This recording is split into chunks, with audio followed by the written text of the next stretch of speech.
Bagong lahat, luma muna. So ginawang kebab ni Sengun si Tito Rudy sa game ng Rockets at Minnesota. Kaya napapailing na lang si Anthony Edwards dito kay Tito Rudy. Best defensive player last year, ginawang asintahan sa post nitong si Sengun. Pero napisuhan naman ni Rudy Gobert si Sengun nung muntikan ng makalamang nun ang Rockets. Bawi rin naman kahit papano. Muntikan pang maging Warriors yung Rockets kasi muntikan silang makakambak ng Minnesota na nakalamang na sila noon ng 18 points.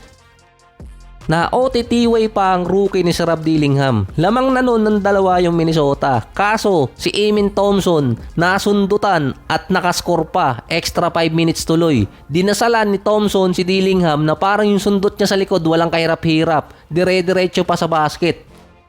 Gusto atang maging bayani ni Dillingham kasi 16 seconds pa sa shot clock tinuloy agad niya ay si Edwards andun pa sa midcourt. Minadali agad niyang pumasok, nadukutan tuloy. Naka 7 points kasi siya nung last quarter na nagpalamang din sa Minnesota. May total siyang 12 points, 5 rebounds at 7 assists.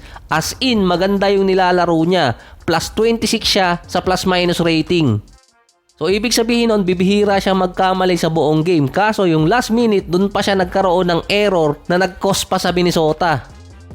Ang kulit pa ng court ng Minnesota kapag nag-brownout kitang-kita glow in the dark.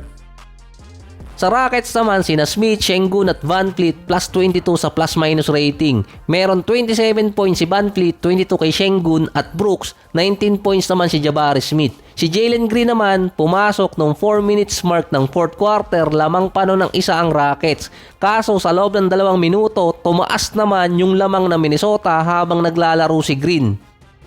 Naka 9 points pa si Green, hindi siya masyadong nababad kasi may injury sa balikat. Dapat hindi nga siya maglalaro nun. Kahit bagsak pa ang efficiency rating ni Green, ang Houston pa rin ang number 3 team na may mataas na net rating sa buong NBA.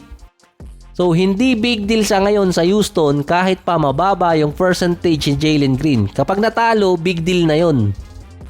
So ito na naman, tambak ang inaabot ulit ng Los Angeles Lakers kontra sa Phoenix Suns. So hindi talaga sapat kapag walang KD. Bumalik na ang dalawa dito sa Suns kasama si Bradley Beal na chase down block pa niya si LeBron. Sa bagay, pan muna ako ngayon ng Miami Heat dahil kay Trish. Kahit natalo, at least maganda yung reporter at yung cheerleader. 3 sunod ang talo sa Lakers. So hanap lang ako ng masisisi. Si Hachimura na lang muna since bumalik siya 2 sunod na talo ang Lakers na tambak. Aminado kasi siyang $500,000 lang talaga yung target niya sa in-season. Tambak na nga ang Lakers, pinalaro lang ng 1 minute si Coloco, ayun na-recruit sa Donut Gang. Sa mga NBA player, ito yung zero na hindi mo gusto yung makita sa stats. Pero sa contract, kapag maraming zero, happy. Kaya hindi ko masyadong hinipe tong si Coloco. Kahit kulang sa defense at big man yung Lakers, hindi to pinalalaro na matagal. Mukhang takot na baka sa kanila abutin si Coloco. Kasi nga bantay sarado pa rin yung health status niya. Nakakalimutan ko lang yung sakit niya pero parang sa puso din. Yung another na na-recruit ni Gabe Vincent sa Donut Gang si Cam Reddish. Hindi na kasi ibinalik si Dalton Knecht sa starting unit. Mula nang tinanggal siya sa starting 5, naging lechon na leche yung Lakers ngayon. Ito rin ang unang talo ng Lakers sa in-season tournament. Sabi nga ni LeBron, problema ng Lakers ngayon hindi mariresolba overnight. Yung defense, offense, transition at iba pa. Yung 2 talo kasi ng Lakers ay... Ito yung unang talo ng Lakers sa in-season tournament. Sabi nga ni LeBron, yung problema ng Lakers ngayon hindi mariresolba overnight. Issue sa defense, offense at transition. Yung 2 sa 3 talo ng Lakers, ginawang pinais na tulingan yung LA. Dahil nga nung nawala si Dalton.